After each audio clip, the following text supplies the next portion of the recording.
Welcome home, everybody. Tomas and I tonight, we're talking about NXT TakeOver in your house. Is that good enough of a Coliseum video impression? I don't know, but it's not that. That was pretty good. We threw it old school last night with the second annual NXT TakeOver in your house. Yes. There was one last year that was kind of at the peak during the pandemic. There was no live crowd for this one, but this one was the exact opposite. There was a very large and a very lively crowd that was ready for some NXT last night. And to be fair, this didn't really compare to the crowd we got at Double or Nothing, unfortunately, but it was very nice to see. And it was nice to hear the NXT fans once again. Like, I hope this is a normal thing. And with WWE going back on the road and I think 31 days. No one's counting though. I mean, it's me. I'm totally counting right now. He's too excited for Money in the Bank. This is the. Not like we have Hell in a Cell next week. Hope this is the new norm. Yeah. Hope this is the new norm for NXT going forward. But it was really nice to say, and right off the bat, I am gonna say, I had no idea what the theme song was to In Your House, but after the first 5 minutes of the pay-per-view, that shit was stuck in my head. So we do get a live performance from Naomi Fox, and I have no clue who that is. I wonder if she's related to Alicia in any way. But to your point, I'll tell you who she is. She is the singer that got that goddamn theme song stuck in my head. That's who she is. Yeah, but other than that, who is she? I mean, no disrespect. I mean, but to your point, we do get a lot of big throwbacks to the old In Your House pay-per-views from the mid 90s. We do get the house set, the next generation signature, as opposed to the traditional WWE signature, which was incredible to see. We do get Todd Pettengill hosting this show. For as much shit as he gets, like, I feel like they should just do an In Your House every single year, and they should just have Todd Pettengill come back for the throwback. I love it. Absolutely. He kind of had, and he would be a recurring, I mean, he was the host, so he'd be recurring throughout the show, and he just had like this lovable dad vibe to him, totally out of touch. Yes, we'll get into it later with the VHS tape, but it was very VHS it was very tapes. Endearing. It was very endearing to see. Poor VHS tapes. Yeah. Also, I'd like to touch on the crowd for a second. They claimed it was the largest crowd in the Capitol Wrestling Center since the start of the pandemic. If this was the Double or Nothing crowd, I would not hear the end of it. Because the Double or Nothing crowd was at least 10 times the size of this one. Because obviously, look at the size of that building, compared to Daly's place. But in any case, I believe go ahead. There was 5,000 people at Double or Nothing. I'm not sure how many people were In Your House last night, but there was 5,000 people. It was only 300 at In Your House, but who's counting? Let's get going with the first match here.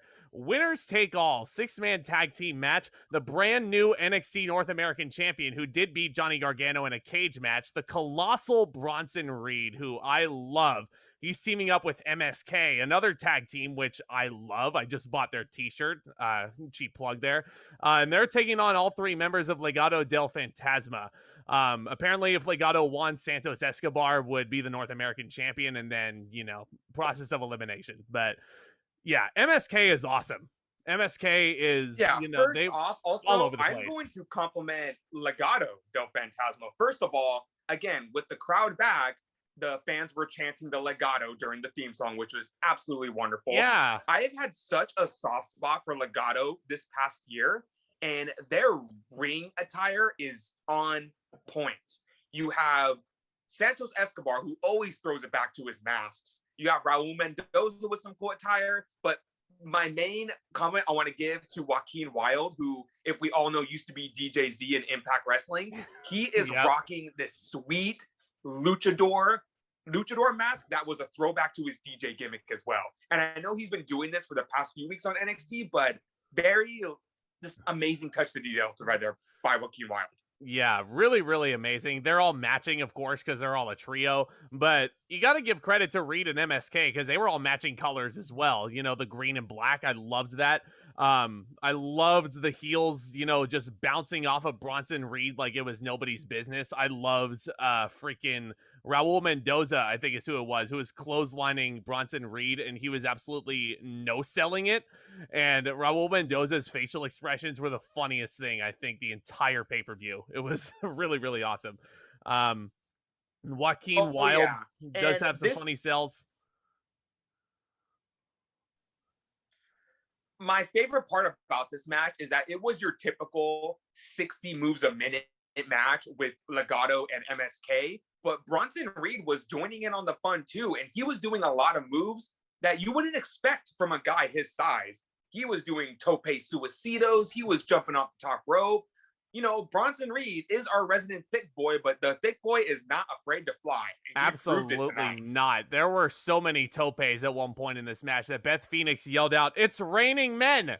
She's not going to get trademarks for that one. Bronson Reed does hit the tope to your point, and the crowd goes absolutely wild. But then here's the point where they start to get the heat on Wesley, and it kind of slows down for a little bit. There was a hip toss 450 splash from Joaquin Wild, I believe, which was really, really awesome. It's a move I've never seen. And that's something I'll also give credit to Legado for. Their innovative offense, as if MSK's offense isn't innovative enough. They're trying to one-up them. We saw a lot of good trios action in this match. And I feel like we don't see a lot of good trio stuff in wrestling lately. Because you got your double team stuff and you always have your spots where all 3 men or all 6 men are involved. But you don't see a lot of triple team moves, to your point. You know, and again, an assisted 450 splash from Escobar and Mendoza helping Wild get that flip through. Again, a lot of things in this match that I've honestly never seen before. Really crisp offense for sure. But to your point, Bronson Reed gets the hot tag and he's absolutely mowing these fools over. He does hit a 2-for-1 special Samoan drop on the tag team. But then we get Santos and Reed one-on-one. Here was my favorite spot in the match. Santos hits a Michinoku driver on Bronson Reed. You heard me right, viewers. It was so clean. Escobar and Reed didn't even struggle with that move. And, you know, again, I have been singing Bronson Reed's praises for this entire year, but I feel like I can't do it justice. This is a man who is you don't see this a lot, you know, from especially people in WWE. He is homegrown talent from WWE, and he is absolutely amazing. You don't see a lot of praise from guys like that because, you know, oh, they're bred by the system and they only know the WWE style. But Bronson Reed is absolutely amazing, and I am a 100% mark for that man. He has really come into his own also, hasn't he? With this colossal gimmick and his new Tron a la King Kong, basically. And there's like a big t-shirt on WWE Shop that promoted his cage match with Gargano, and it was a la Godzilla versus Kong almost. It reminded me a lot of that poster. But, you know, he's definitely come into his own as a character. I'm extremely happy to see that. It gets to a point where Santos Escobar, for some reason, goes to the outside and grabs the North American title. And he looks into the hard cam and he starts breathing really heavily. And then he lets out this yell. Bronson Reed, out of nowhere, completely mows him through the barricade on the outside. And I was like, damn, that came out of nowhere. But why the hell was Santos like grunting like that to the camera? That was an excellent spot, to the point where, you know, to your point, when Escobar was going for the title, it got me a little worried because, like, why is he taking so long just to, you know, do a belt shot? But I realized the way the camera was fixed on him, I was like, oh shit, something's going to happen. And then again, you don't see Reed coming. And he absolutely bulldozes through Escobar. He runs through him like a damn Mack truck, almost like the vaccine ran me over like a Mack truck after my second shot. That's how I felt, at least, but I'm great now. Anyway, we do go back into the ring, and MSK hits some beautiful aerial offense as per their usual selves on Raul Mendoza. Bronson Reed goes to the top rope, hits his big Superfly splash, and that's it. They retain their titles. The result was never in any doubt for me because these fools just won the championships. So I feel like they're going to hold them for a while. And again, to your point, to quote the great Wade Barrett on commentary, retaining the titles by tsunami. You gotta love Wade Barrett. Gotta love Wade Barrett. I gave the match 3 3/4. I'm comfortable, you know, rating it that high. This was an extremely fun opener. Almost felt like a house show match in a lot of ways, just the way they were interacting with the crowd. Just super, super fun. But there was a predictable ending. Second half was definitely stronger in my eyes. I feel like the faces could have wrestled with a little bit more urgency in the first half, but I mean, these are just nitpicks. I really did enjoy this match. Oh yeah, 3 3/4 for me as well, and I feel like that's going to be a theme throughout this pay-per-view is going to be just predictability, which I don't think necessarily is a bad thing. No. If the match is fun on its own, I want to say every single match on this card was pretty predictable except one. And I'll get into why that was a little unpredictable for me when we get to that match. Yeah, we'll get to it. Not to mention the absolutely crazy finish. Bronson Reed, I feel like he's somebody that could get called up to the main roster within this year too. Like, I know it's a little soon. Obviously, he's got to have his North American title run already, but he's someone I can see Vince McMahon really, gravitating towards. Hopefully he doesn't get strap the rocket on Reed. Strap the rocket on Reed. Like you just saying that, just all these possibilities come in my head now. Like this is gonna sound crazy, but I want to see Bronson Reed like come face to face with Brock Lesnar, like in a Royal Rumble scenario. There's just so many guys on the main roster that I would love to see Reed go face to face with. I want to see Reed go face to face with Keith Lee. I want to see Reed go face to face with Roman Reigns. Like, yes, I love this guy. Strap the rocket to him. Bronson Reed and Bobby Lashley. 2021 is going to be the year. Yeah. 2021 is going to be the year of the Colossus. Yeah, but we'll see how that goes. A little too early to tell about the main roster, but we cut backstage to one of many segments which will play into the cliffhanger ending that we'll get into. Kyle O'Reilly is arriving at the arena, and he runs into The Way, Johnny Gargano, his wife Candice, and their 2 children, Austin Theory and Indy Hartwell, and they're all cosplaying as the Click for In Your House. And Kyle O'Reilly and Johnny Gargano kind of get into a shoving match. It gets to a point where O'Reilly shoves Theory. Gargano with my favorite line of the night: "Don't touch my boy!" I told you. Because that's his son. It is. Yeah, it's his teenage son. That's the gimmick. I love The Way. They're my favorite actor in NXT. You saying the family gimmick, now I just want to see a van with all 4 of them. I want Johnny Gargano driving. I want Candice LeRae in the passenger seat. And I want Indy Hartwell and Austin Theory in the back. I want Theory to be playing with the Game Boy. I want Hartwell with her headphones in. I want them to start them poking at each other. And I want Gargano to turn around and say, like, if you kids don't stop, I am slamming the brakes on this car, turning around, and we're not going to Disneyland. In this case, Disney World, because I think they're in Florida. But, I mean, same old. But our next match is Mercedes Martinez going one-on-one with Xia Li. Speaking of characters who are really coming into their own, Xia Li, Tomas and I were talking about her a lot last night. I know you've got to sing her praises, but I mean, long story short, she has come a long way from the 2017 Mae Young Classic, where she tapped out to Mercedes Martinez, and they played into that. Excellent consistency by NXT there, bringing that into fruition during this feud. Because I'll tell you right now, I sure as hell forgot about that.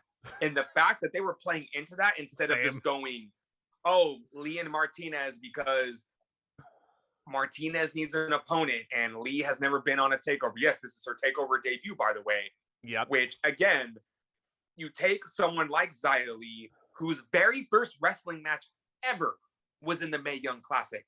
Again, homegrown by WWE, had a very rocky start, was very green, and to the point where she was legitimately hurting girls because she didn't know how to work in the ring. She was kicking them in the face for real, and I was scared for her for a minute. I thought that WWE was going to deem her too dangerous, and her career was going to be in the shitter, but no. They did what NXT does great. They took her, and they took Boa, the Chinese sensation that they signed years ago and weren't doing a goddamn thing with. They took them, they put them into this weeks and weeks and weeks of buildup where you just saw them getting absolutely tortured by an unknown being, being absolutely molded into these absolute terminators of a Chinese mafia. You re-debut Xia Li, and that's how you do it. Now she's awesome. This unstoppable force. unstoppable, even though she beat Mercedes Martinez in this match. And I think it was Wade Barrett who made this point on commentary. Who's been able to toy with Mercedes Martinez like this? Like, not very many. You know, they made Xia Li look awesome in this match, but there was a point where she legitimately kicked the ring post on the outside, and she was selling the tibia through the rest of the match. Most painful bone in the body to break, by the way. Mercedes makes a quick comeback. Cliffhanger gets a 2 count, of course. But then Xia Li just hits her spinning kick, and she beats her. You know, I wish she would have sold the knee injury a little more, but, you know, again, kind of nitpicking. This match, you know, all of the praise goes into what they've done with Xia Li. And, you know, this is nothing against Mercedes Martinez. I think she's excellent in her own right. Yeah. My biggest nitpick, my 2 biggest nitpicks with this match, I give the match 2.5 stars. I mean, it was what it was. Yeah. And I wasn't expecting much. I did expect this kind of to be a squash for Xia Li, which is insane when you talk about Mercedes Martinez because she's a star in her own right. My 2 nitpicks were the sudden ending. And number 2, there have been rumors that Mercedes Martinez is on her way to the main roster. Really? But they squashed that rumor last night by having the feud fucking continue. And that's my biggest issue with NXT right now. At Stand and Deliver, we had so many final chapter moments. But then the very next 2 nights later, they're continuing. And I'm going to get into this more with the main event. But I just felt like you leave it there. Xia Li squashes Martinez. She rides off into the sunset. We'll see you in the women's Money in the Bank ladder match, wherever show she ends up on. Exactly. But, you know, Xia Li, you know, goes for after the after-match beatdown. The post-match beatdown was like, okay, cool. This is how you write Martinez off of NXT. She goes for the chair, and then Martinez is able to get the chair from her. And the minute Martinez hits her with the chair, I was like, fuck, this feud's not over. Yeah, and like the this minute feud is not fucking over. The minute she hit Xia Li and Boa with those chair shots, like the mystique of this Tian Sha gimmick was like completely thrown out the window for me because it was like, this is a cool, really cool idea. To your point, the Chinese mafia, and they've been tortured in these chambers by this Mei Ying character with the kendo stick shots, and they were basically built up to be Terminators who couldn't really sell that. And suddenly they're selling the chair shots?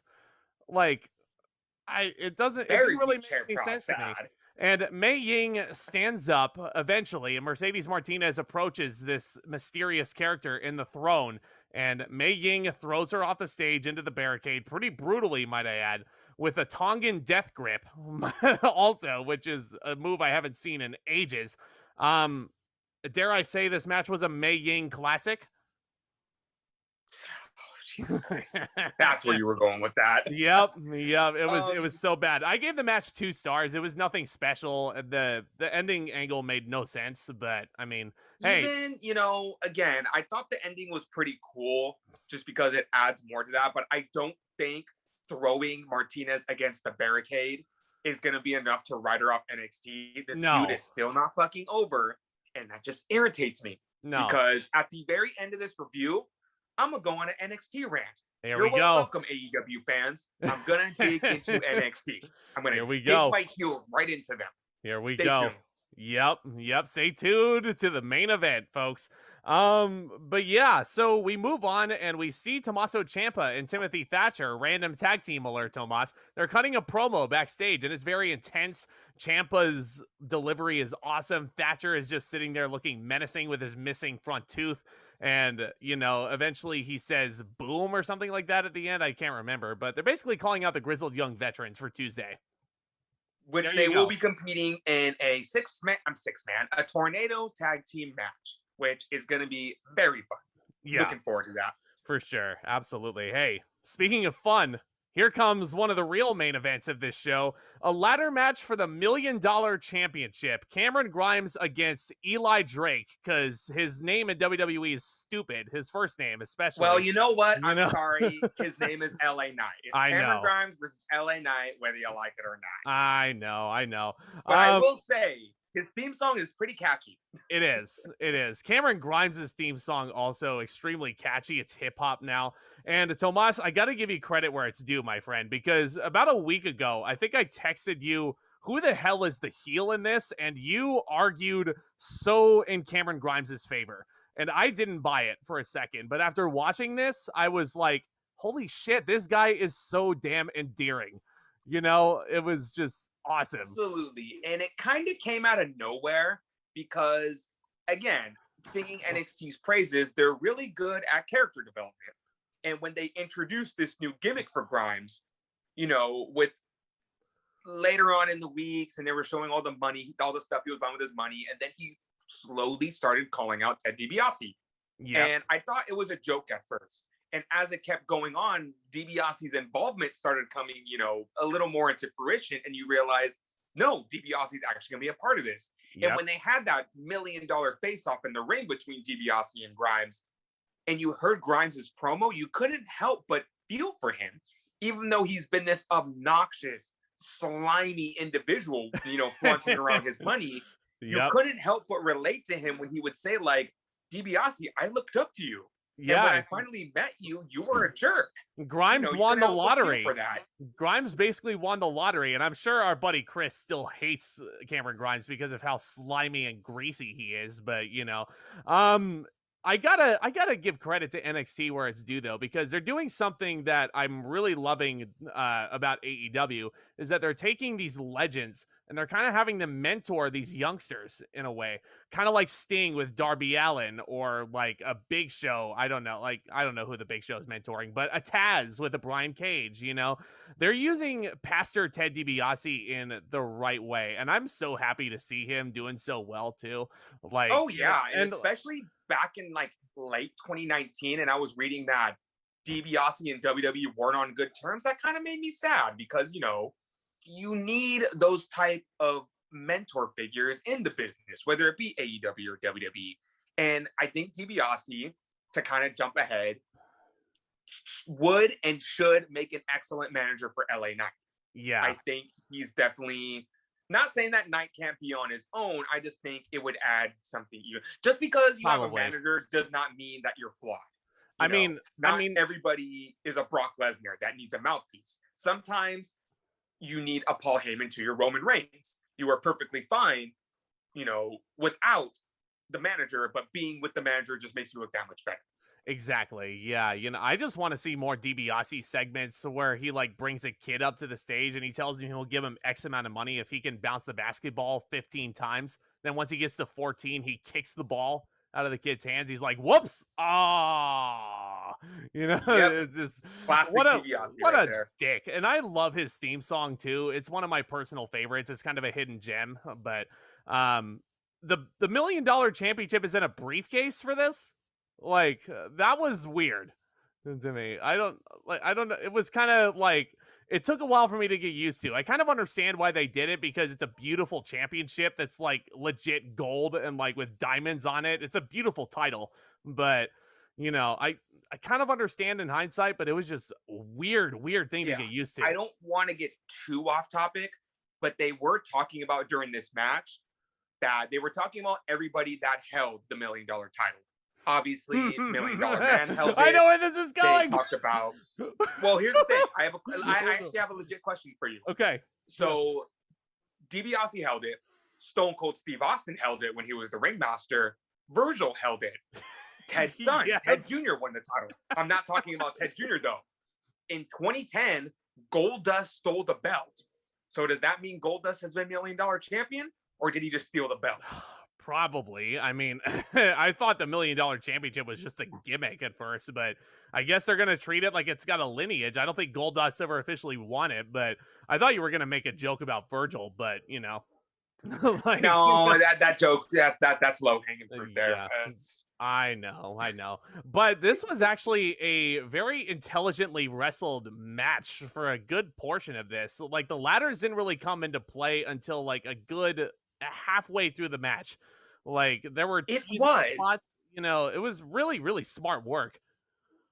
It was not a spot fest, and I actually really enjoyed it because Knight and Grimes were telling a really good story in the ring. And I can't believe, again, I'm surprised myself that Grimes has become someone that you want to get behind, because he was playing upset throughout the entire match, but at the same time, he was still staying kind of true to his character. Oh, he Because there was. was at one point near the end of the match where he clearly had a clear shot for the title. He still sits back and does the to the moon. And Beth Phoenix even says, Grimes, stop talking about it. Be about it. He's a dumb baby face. Climb the damn ladder. Another dumb baby face. And there was another point where Grimes had another perfect opportunity to climb this ladder, and he was like, I want the gold! And he goes to get that like yellow painted ladder outside. I'm like, why the fuck does it matter what ladder you use? Climb up and get the damn thing. Yep. Again, I give Grimes credit to still staying true to his character. Oh, yeah. He's still a dummy, but he's a dummy that we love. I'm not trying to quote LA Knight, you dummy. He's so... You're a dummy. Again, he's so endearing too. Not to take any credit away from his character work because it's amazing, but there was also a point in the match, and I was telling you about this yesterday, but it was a point where he was selling a big spot, and he was still doing the to the moon point to the ceiling as he was selling, and I'm like, perfect. He's great. He's absolutely great. Again, I love it. I was scared when Cameron Grimes first came to NXT because it was in that time, in 2018, 2019, where I feel like NXT just had way too much talent. And when I saw Grimes coming, I was like, holy shit, that's Trevor Lee. Oh my God. And there's no room for him though. There is absolutely no room for him on this show. But here we are a couple years later, and it's just like, again, you give a guy a gimmick and it works, character development. And I think that's my favorite part about Grimes. He's come a long way from just jobbing on NXT because I think Grimes is way too talented to be a jobber. They're running with him, man, and I love it. I wonder what Eli Drake is gonna do with this ladder bridge on the outside. Turns out he was suplexed onto it, and it doesn't fucking break. I mean, it looks like it was gonna break. LA Knight was taking some nasty spots in this match.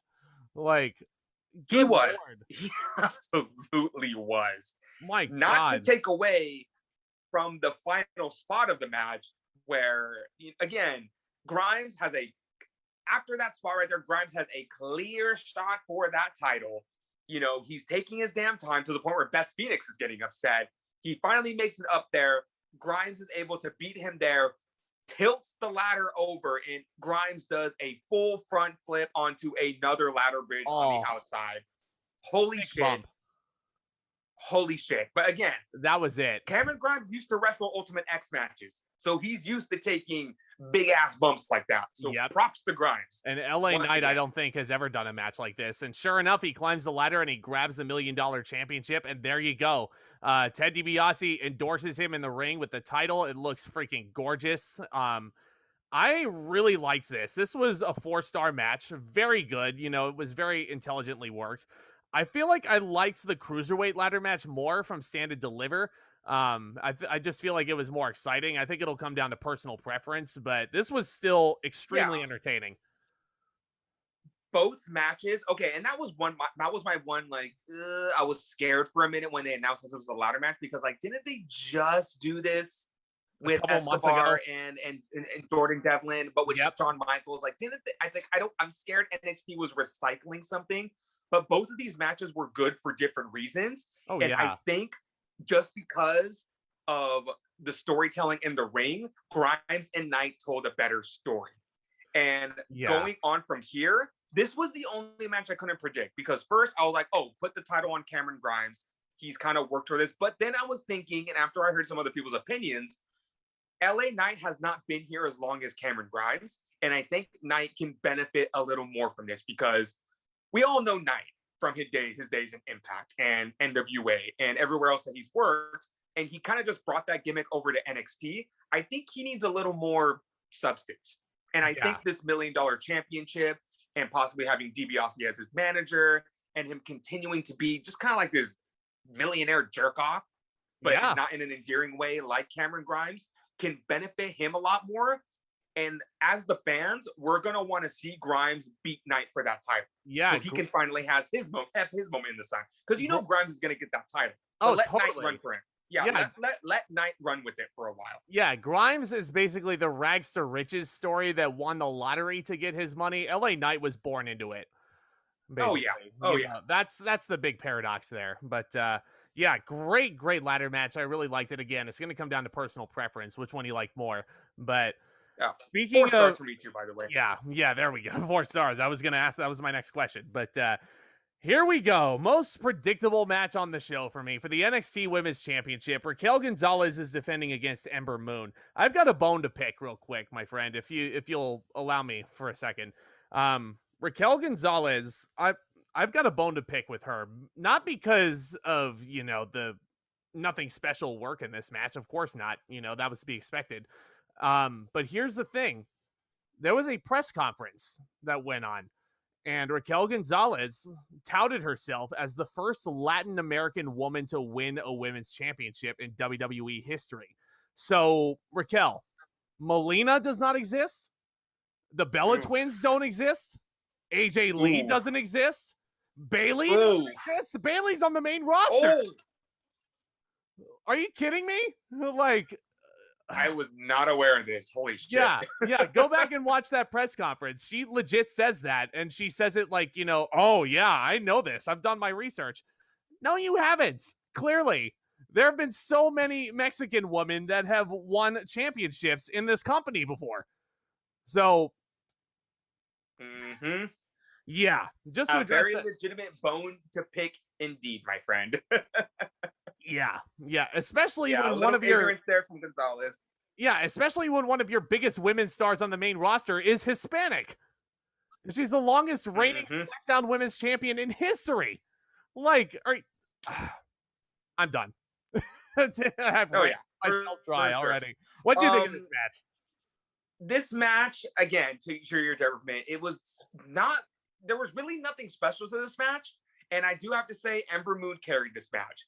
Watching the hype package before this match and remembering that Ember Moon is a former NXT Women's Champion, she really went into this match as the underdog that you really wanted to see win the title. Yeah. And it's been a popular trope in wrestling extremely recently. And I'm not even talking about your Daniel Bryans or, your Rey Mysterios. I'm talking about lately with your Orange Cassidys. I'm talking about lately, with guys like that are extremely over with the crowd.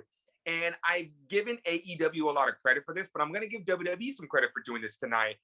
They booked Ember Moon so well in this match that there was a moment near the end where I really wanted her to win the title. I understand she wasn't going to. No. And it's only because nothing against Gonzalez as a worker. She has immensely improved this entire year, and she actually has come in a little into her own. But they have built her so much to be the female Diesel, and they made her title in such a big deal at Stand and Deliver that they weren't going to take it off of her last night. No. And if it wasn't for that, I totally would have fingers crossed for Ember Moon to win that title because, God damn it, she deserves it. You know what this match was? This was basically, do you remember Alberto El Patron defending the big gold belt against Christian Cage at SummerSlam 2013? Yep, I do. I didn't like El Patron back then, so I was ahead of the curve, wink, wink. But I really wanted Christian Cage to win the title back then, but I knew he wasn't going to. But it was like one more shot at the big one, and this was basically Ember Moon's equivalent to that. I mean, she came back to NXT repackaged as this really awesome steampunk-esque biker character, even though she doesn't enter with a bike anymore, which is so strange to me. But, I mean... And as much as I love the tag team with Shotzi Blackheart, I feel like they're trying to wean her off of that a little bit. I feel like Moon is starting to make her comeback as a single star. And again, I kind of jumping the gun, but WWE, please fucking use her this time. If you call her up again, please fucking use her because too damn good. This close.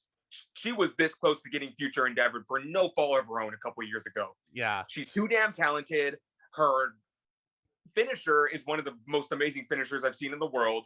And they booked her so well, and they protected that move so well that the only reason Gonzalez didn't fall to that move is that Dakota Kai had to put her foot on the bottom rope. That is my biggest nitpick with this match, actually, is the ref was way too lenient with the Dakota Kai interference. There was a point where Ember Moon was on the top rope going for a move. Dakota Kai shoves her off, and the ref sees it. That has to be an ejection at that point. But and I understand they were holding off because of the Shotzi Blackheart return that was inevitable in this match. But they, again, that's an ejection in any other instance. It is, yeah. But yeah, Shotzi Blackheart is getting the next shot at the NXT Women's Title. By the way, I'm calling it probably Great American Bash. I'm presuming. Which please, I want to see that for the hometown girl. Please. Yeah. Ember does hit the Eclipse, and to Raquel's credit, she does sell that move extremely well. I love it. And Dakota puts Raquel's foot on the rope. Excellent work there. Shotzi does come out to even the odds. There was a tornado DDT on the ramp by Ember Moon, and that looked like a nasty spot. Yeah. But no, female Diesel comes back. She hits her with an awkward snake eyes and then hits her one-armed powerbomb, which is an impressive move.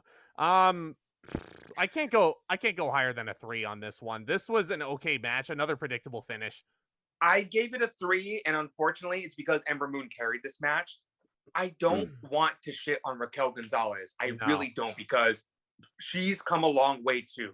She's really come into her own, and I'm still holding on to my statement. I'm still defending putting the title on her, despite everyone's kind of, did you pull the trigger on her a little too soon? Maybe, but a little bit. Let's just say, again, I'm jumping the gun again. You remember our last NXT review when I was giving a lot of shit to Karrion Kross? Well, I don't really do that anymore, and I defend Kross more, but it's honestly, with every passing match, it's getting really hard to defend Gonzalez. Yeah. It's getting really hard. Yeah, but I mean, you gotta have the title on her to get the inevitable Dakota Kai split up, but you do. Yeah. And if they want to make a star out of Gonzalez, that's fine, but she still needs some fine-tuning. Totally. But okay, match, nothing too spectacular. A couple more things to talk about before we get to this awesome main event. We do have Todd Pettengill backstage playing Karate Fighters with the Creep Farm. How in the blue hell is this guy still a babyface? Like, I will see you on the pay-per-view. I don't get Dexter Lumis. I don't get why he's a face. We had no story advancements of Index tonight. It's the hottest love story going on in professional wrestling right now. Stop it right there. Well, no, I take that back. There was some advancement, because Todd does say, hey, how are the ladies treating you nowadays? And Lumis just stops playing and he walks away. Doesn't say a word. Curious to see where this is going to go. We'll see what happens. Curious. But hey, it might go to the Great American Bash next month on July 6th, which is Tomas's birthday, by the way. Very nice birthday present. There you go. The Great American Bash was great last year. That was a great return to form. You got some great matches at Great American Bash. A lot of hidden gems. Johnny Gargano fought Isaiah Swerve Scott at last year's Great American Bash. That's where Keith Lee ended Adam Cole's title reign. You got Io Shirai and Sasha Banks at the Great American Bash. So I'm excited to see what they cook up this year. So July 6th is Great American Bash, and what happens the night after? AEW back on the road, baby. Yeah. Is that a sheer coincidence? We have a kind of a head-to-head moment coming up.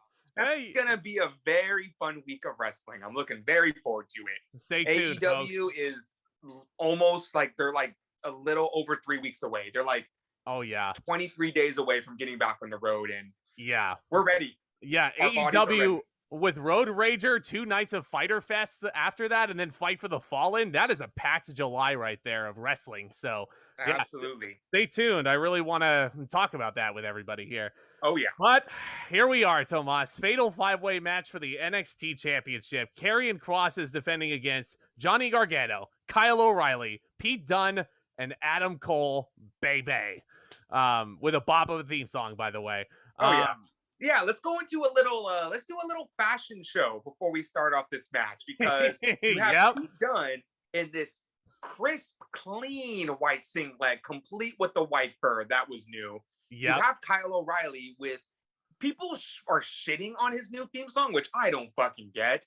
I fucking love it. He just doesn't strum the guitar, which he should. Absolutely. That was tailor-made for him to strut the guitar. He's wearing this sweet jean jacket to the ring. Outfit of the night goes to Johnny Gargano, obviously. He's rocking the Shawn Michaels cosplay. He's wearing his sweet headband, which you can get on WWEshop.com. I don't get the headband. I don't get the headband. I'm preaching to the choir right now. Johnny Gargano is your favorite wrestler in NXT. I know. I fucking love him. I love him too. He's like, the way is the best thing going on NXT right now. You know Gargano wants to get Baker Mayfield on NXT in some facet as a huge Cleveland Browns fan. And I'm sure Vic Oh, yeah. Joseph would love to call a match like that. But Also, you said you don't get the headband. I think that's the point. I think the headband is supposed to annoy you. Yep. I wonder if Johnny Gargano still supports indie wrestling, but yeah. And then you got Adam Cole, who's dressed like Adam Cole. Oh man, the crowd wanted Adam Cole to win so badly. I did too. And you know what? Props to NXT for still incorporating the boom into his theme song, because they knew that shit was over, and they still were able to get it in there. And then Karrion Kross is crazy like always. Scarlett is crazy like always. I love his entrance. Yeah. Big fight feel, though, for sure. And this was honestly a great story that was told. This was essentially, it reminded me a lot of Brock versus Seth versus Cena at the Royal Rumble 2015. Similar story that was told, nowhere close to the quality of that match. I'd probably give that one 5 stars. But, I mean, this was a very, very fun main event. Johnny Gargano, like I said, I mean, to your point, yeah, he's one of my personal favorites. He's back in a world title match where he belongs, and my God, he delivered. He delivered, man. So I knew this match was going to be good. I didn't think it was going to be this good, though. Mm-hmm. You know what? I'm going to go on my rant after this match, because I want to give this match a lot of praise.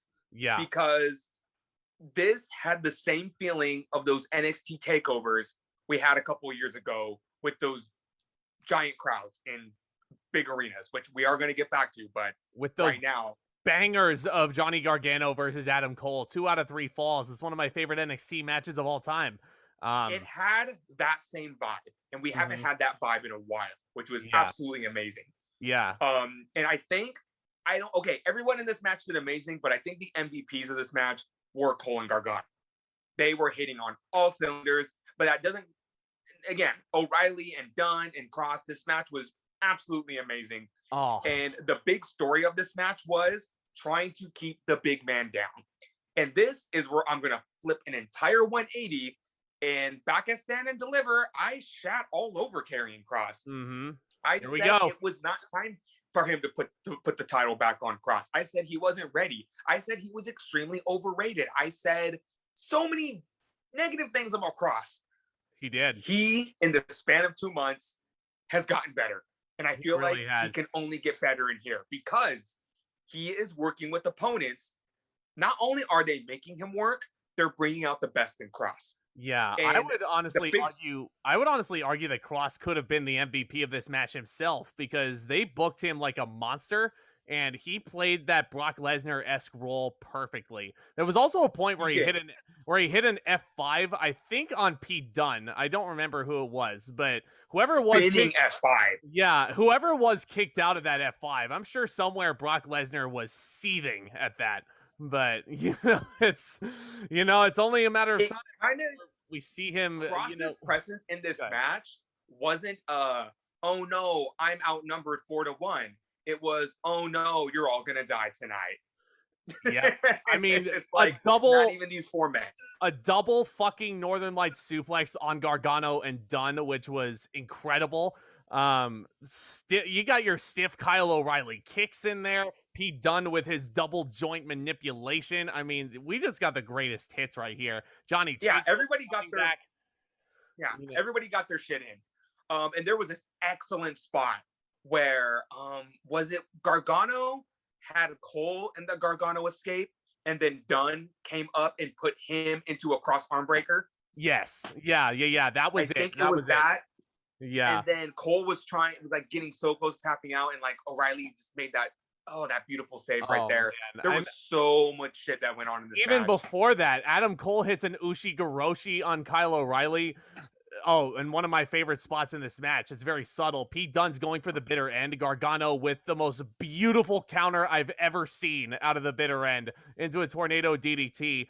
I've got a bone to pick with this CWC crowd. Johnny Gargano does not suck. He does not suck. Don't chant I that. really hope that wasn't WWE piping in the chair for that. It's like, WWE, stop it. We don't need your stupid piped in cheers anymore. He doesn't suck, guys. And okay, there was one spot I forgot to bring up that with the, oh my God, I feel so bad for Pete Dunne. Pete Dunne's in the Tree of Woe, and I think Gargano delivers a lawn dart to O'Reilly, and O'Reilly's head goes right into Dunne's crotch. Oh, that was Adam Cole in the Tree of Woe. Was it? Oh, was it Cole? It okay, was. Yeah. I knew someone's nuts got absolutely destroyed by a lawn dart, and yeah, it was O'Reilly's head right into Cole's nuts, and I felt that. I felt that shit. I'm not gonna make the joke. I'm above that, but I mean, Johnny freaking Wrestling is back with Adam Cole in a lovely sequence reminiscent of 2019 all over again. I mean, it's just a double powerbomb on Karrion Kross. Adam Cole and Kyle O'Reilly forced to team up. The table doesn't break on impact, which, again, could not have been comfortable if you're Karrion Kross. But, again, they were making him work. It was awesome. One final beat on Adam Cole, bitter end on Karrion Kross. There was this is where I'm going to nitpick, Tomas. So, Kyle O'Reilly, I think he had an ankle lock on Adam Cole, and he was very close to tapping out. Karrion Kross creeps up behind Kyle O'Reilly and puts him in that sleeper hold. And Kyle O'Reilly, a straight jacket. Thank you. Yeah, I didn't remember the name of it, but he makes Kyle O'Reilly pass out. Karrion Kross beats everybody. Why the fuck did Kyle O'Reilly take the fall here? You had 4 guys in the match, and you chose the guy who has lost more times than I care to admit. He's lost times. He's lost twice to Finn Balor. He's lost, he's lost so many times on television. And if you're going to build him up as your top babyface in NXT, this is not a good start. Like, I have no desire to see Kyle O'Reilly beat Karrion Kross for the title now. Yeah. So the match gets 4.5 stars. And I want to bring this point up before I go into the rant. 4.5 stars for me, I was asking myself this question this morning. Did you like this match more than the triple threat world title match at Double or Nothing? The answer is absolutely not. No, not even close. Not. As excellent as this match was, because here's the thing. Double or Nothing, yes, was very predictable.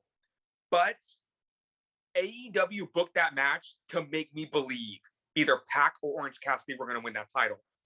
I had absolutely no doubt in my mind that Karrion Kross was going to lose that title. And nothing in that match could have changed my mind. No matter how much I like Gargano, no matter how much I like O'Reilly, I knew that title wasn't going to any of them. And this is actually a very good segue into my rant. I'm fucking tired of the main event scene in NXT. It has been the same 5 guys, and I'm not exaggerating, for the past 2 years. Yeah. It's been Adam Cole. It's been Gargano has been in and out, but it's been the usual suspects. It's been Pete Dunne. Why the fuck should I care about Kyle O'Reilly if I know 100% for a fact he's gonna fucking lose? When he was facing Finn Balor, he was still part of UE. They were not going to put that title on him when he was on UE, and Finn Balor was so unstoppable that was not going to happen. We have seen the same old every time. I think it's going to be someone different. Okay, Finn Balor lost the title at Stand and Deliver. Who comes out and confronts him? Kyle O'Reilly comes out to him, confront him. Pete Dunne comes out to him, confront him. Finn Balor comes out to confront him. Karrion Kross defeats Finn Balor again to retain the title. And who comes out next week? Pete Dunne, Johnny Gargano, Kyle O'Reilly. And I'm just like, oh my God, can we get someone new? Please, I'm begging you, NXT. Give me someone fucking new. Adam Cole lost an unsanctioned street fight at Stand and Deliver. Perfect send-off. He's back 2 months later. Again, we're going to get a little unrelated here, but Io Shirai lost the title at Stand and Deliver. Perfect right off into the sunset moment. No, she said she's going to be back. She came back the last couple weeks. Toni Storm put over Zoe Stark. That's how you said it. No, she's back on NXT a couple weeks ago. I just want something new. Yeah. I'm not saying the crop of talent is bad in NXT. It's not. No. But I miss the days where, I know it may have something to do with the pandemic, but I miss the days where, you watch a takeover and, oh, boom, Ricochet's coming. Boom, Samoa Joe is coming. Boom, Kevin Owens is coming. Boom, Drew McIntyre. Drew McIntyre is coming. I Yep. need some new stars. Please, NXT. I'm begging you. And I swear to God, if Pete Dunne or Kyle O'Reilly come out to confront Karrion Kross on Tuesday, my head's going to explode. They all lost. My head is going to fucking explode. They all lost. Finn Balor has lost to Karrion Kross twice. I'll see you on Raw in about a month, Finn. Adam Cole, perfect send-off in that unsanctioned street fight. I mean, you said it all, man. I mean, I couldn't have said it any better. I mean, this guy is a future WWE champion right here. That is, you know, a hot take for a lot of people, but Adam Cole is really that good. I mean, a lot of, yeah. I get they want to save the call-ups for when fans come back. We are so close. I get it. But this was just, how do I say, they were really dragging this out, thinking of any sort of excuse to keep all of these guys in NXT. And I'm just ready for some new blood. I feel like it's been the same crop of talent, at least in the main event scene, for 2 fucking years. Yeah. Give me, I mean, these are just sheer examples, and I know these are not going to happen, but give me a holy shit, Okada's in the crowd.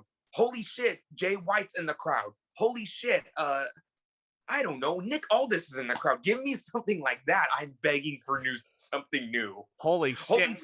We just re-signed Rich Swann. I know none of these guys are going to happen. I know none of that's going to happen, but these are just examples. Holy shit, Neville's in the crowd. Yeah, give me something.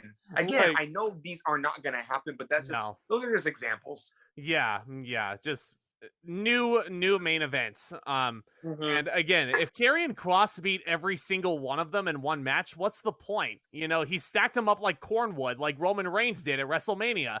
You know, like, I have no desire to see Kyle O'Reilly challenge him anymore. I have no desire to see Adam Cole wrestle him anymore. I'd like to see Adam Cole challenge for the WWE Championship.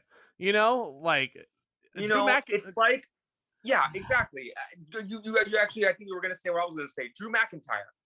If your babyface is coming out every month after losing to the heel and is constantly making excuses on why he should get another title shot, that doesn't make me want to cheer for him. That makes me look at him and say, you look like a baby that's making up excuses. Even though I love Drew McIntyre, he's my boy. But, like, you can't fucking do that, WWE. But, I mean, yeah, new blood, that's what we need. And it looks like we're getting somewhat of new blood because the cliffhanger ending that I alluded to earlier, William Regal is leaving the building with tears in his eyes. And he's like, I think it's time for a change. Sounds like this is the end as for William Regal as the GM, which sucks because he was like one of the better authority figures over this past decade, general manager of NXT. Now, I don't mean to be vague with this because we're all not dumb. We all have Google. We can all look it up. And I don't want to speculate because if I'm wrong, I don't want to, pull back my words. But listen to Regal's wording. He said it's time for a change. That doesn't necessarily mean he's resigning as general manager. If he said, you know what, I can't do this anymore. Now that I would understand. But he's saying there needs to be a change. That can mean anything. That could be a new addition to the authority figure. Maybe Regal does want to go home and, call it a career. And if that's for him, good for him. I'm going to miss the hell out of him because it's been an absolute joy to see him on TV. He's one of those guys I've been watching ever since. Wall games! Exactly. I love that. He retired from wrestling. His transition into this general manager role was absolutely flawless. And he's like a Teddy Long. I don't ever want to see him leave. I was heartbroken when Teddy Long stopped being SmackDown general manager. And, the longevity. I appreciate Regal's longevity. Yeah, I really do too. If speculation is correct on the dirt sheets, it sounds like Samoa Joe is coming back because he was prematurely released. And Triple H thought that was a mistake, and he's like, I need him in NXT. Again, lips are sealed. He's not gonna predict that and say anything until it happens, but it's going to. Karrion Kross versus the polar Randy Orton and Riddle. Oh man. There you go. I need an RK Bro t-shirt. But NXT TakeOver in your house. Very, very good show. I wouldn't say it's better than Stand and Deliver or even Vengeance Day. This is an 8 out of 10 show. The main event, the opener, and the ladder match are certainly worth your time. What do you think, dude? Despite my very intense rant at the end of that show, I give it 8 out of 10 as well. This was a very relaxed night of wrestling. And even though it was predictable, I wasn't expecting anything big to come out of this. So it allowed me to just, kick back and enjoy a Sunday night of wrestling. Yeah. It felt like a house. It felt like a house party to me. I'm really hoping this In Your House thing is annual because this is the second one they've done now. I really like the show, and I hope you guys all did too. Let us know what you guys thought of it down in the comment section. What was your favorite match? Was it the ladder match, the main event, the opener, Raquel, Gonzalez, and Ember Moon? If it is, we're going to have a discussion down there. If you guys enjoyed this podcast, definitely consider subscribing to the channel. We're going to be talking about Hell in a Cell shortly. And by popular demand, we are going to be starting a 2003 retrospective, and we're going to look at the Royal Rumble at the end of the month. One of the most unbalanced pay-per-views in WWE history, just as a little teaser there. So, hit that subscribe button if you want to keep updated on all that and all the cinema talk that I do over here. Hit that thumbs up also if you enjoyed it. It would really mean the world, guys. But, with all that being said, back talk commence.